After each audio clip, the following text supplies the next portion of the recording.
Welcome student 10th standard mathematics part 1 याच्यामध्ये जो आपला फर्स्ट चॅप्टर आहे linear equation in two variables त्याच्यातला प्रॉब्लेम सेट 1 मधला क्वेश्चन नंबर 6 आहे solve the following simultaneous equation.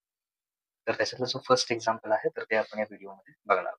2/x plus 2/3y is equal to 1/6 आणि second equation आहे 3/x plus 2/y is equal to 0. तर हे इक्वेशन आपल्याला काय करायचं 4 मार्क्स साठी वगैरे किंवा 3 मार्कला पण विचारलं जाईल. इथे काय करणार आपण हे फर्स्ट स्टेप याच्यात हे एक्झाम्पल ॲज इट इज लिहून घेणार. फक्त याच्यामध्ये 2 सेपरेट करायचं आणि लिहिताना असं लिहायचं 1/x. तर बघा 2 1 जा 2 म्हणजे फक्त आपण 2 सेपरेट लिहिलं एवढंच.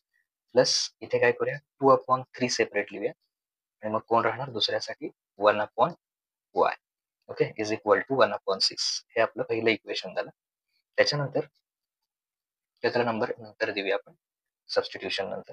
त्याच्यानंतर दुसरं इक्वेशन आहे त्याच्यामध्ये 3 सेपरेट केलं तर कोण राहणार 1/x प्लस नंतरच्या याच्यामध्ये 2 सेपरेट करायचं 1/y इज इक्वल टू 0. आता हे सेपरेट लिहिल्यानंतर याच्यावरून आपल्याला लक्षात येईल सबस्टिट्यूशन काय यूज करायचं आहे नेमकं. Put 1/x is equal to m and 1/y is equal to n. तर जिथे 1/x आहे तिथे m पुट करा, 1/y आहे तिथे n पुट करा. सो 2 इंटू ब्रॅकेट 1/x साठी काय पुट करणार आपण m प्लस 2/3 1/y साठी काय पुट करणार n. Okay is equal to 1/6 आणि इकडे 3 इंटू 1/x साठी m प्लस 2 इंटू 1/y साठी n is equal to 0. Okay आता याला सिम्प्लिफाय करण्यासाठी इथे ह्या इक्वेशन मध्ये पहिल्यांदा याला ह्या पहिल्या इक्वेशनला मल्टिप्लाय बोथ साइड बाय 6 हे सॉल्व्ह करूया. पहिल्यांदा multiply both side by 6. Okay तर प्रत्येकाला 6 ने मल्टिप्लाय करायचं म्हणजे 6 मल्टिप्लाय पहिली टर्म कुठली आहे इथे 2m plus 6 multiply 2n/3 is equal to 6 multiply 1/6. मग आता इथे याला जर का आपण सिम्प्लिफाय केलं तर किती येणार आहे 6 इंटू 2 केले किती येणार 12m. इथे 3 1 जा 3 3 2 जा 6 आणि 2 इंटू 2 केले तर किती येणार plus 4n is equal to इथे 6 ला 6 कॅन्सल होईल 1 राहील. ओके आणि मग याला इक्वेशन नंबर 1 देऊया आपण इथे आणि इकडे जे इक्वेशन आहे ते ॲज इट इज लिहिलं 3m plus 2n okay is equal to 0. हे इक्वेशन 2 झालं. तर आता ह्या इक्वेशन 1 आणि 2 ला सिम्प्लिफाय करत असताना इथे आपण काय करू शकतो इक्वेशन 2 ला समजा आपण 2 ने मल्टिप्लाय केलं तर 4 होईल या 2 चं आणि कोइफिशियंट सेम होतील n चे. तर हे इथे लिहूया मल्टिप्लाय इक्वेशन 2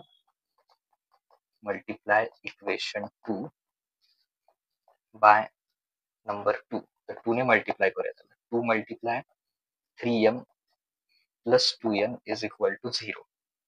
त्याला 2 ने मल्टिप्लाय केल्यानंतर काय होईल इक्वेशन 2 3 चा 6m परत इकडे 2 2 जा 4n is equal to 2 into 0 म्हणजे 0 येणार. याला नंबर दिला 3. इथे सेम झाले बघा इथे 4n आहे इथे सुद्धा 4n आहे. दोघांचं साइन सेम आहे तर आपण काय करूया त्याच्यात दोन्हींची ऍडिशन करूया. Okay so add equation 1 and 3 sorry subtraction करूया कारण तिथे साइन सेम आहे. इक्वेशन मधले व्हेरिएबल कॅन्सल होण्यासाठी काय करूया सबट्रॅक्शन करूया. सबट्रॅक्ट इक्वेशन ओके शॉर्ट मध्ये लिहिले सबट्रॅक्ट इक्वेशन 3 फ्रॉम 1.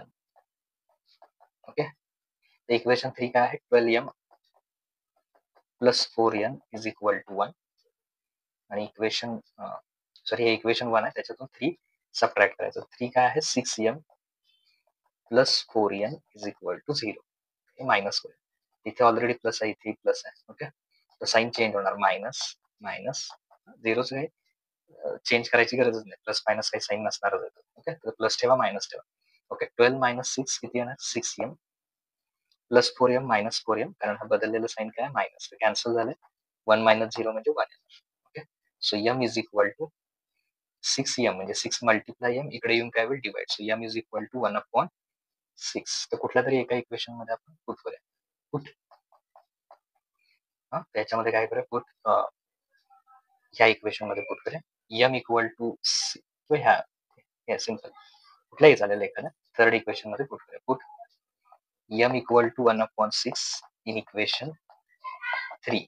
ओके, तर काय करूया, इक्वेशन 3 मध्ये पुट करूया, म्हणजे 6m plus 4n is equal to 0.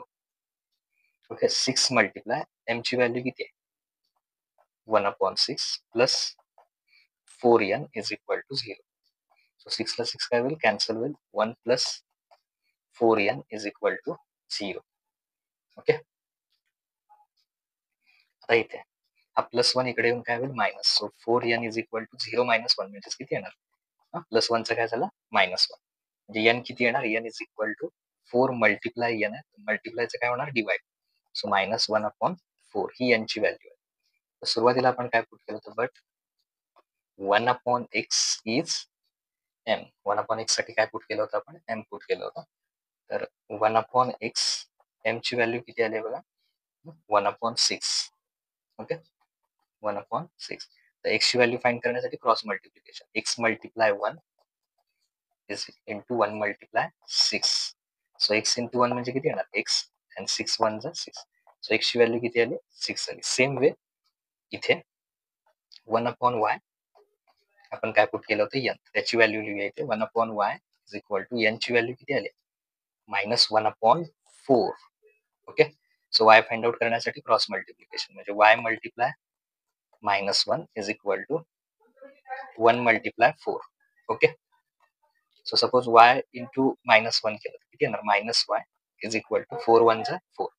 पण आपल्याला y पाहिजे, मग -yचं काय करायचं, +y. तसं इकडे +4चं काय होणार, -4. साइन चेंज करायची, मायनसचा झाला प्लस, तसं इकडे प्लसचा minus. So y is equal to किती येणार, y is equal to -4. Therefore the solution is, okay, xy, x ची आलेली व्हॅल्यू लिहिली आधी, x इज इक्वल टू 6, आणि दुसरं y ची व्हॅल्यू किती आहे, -4.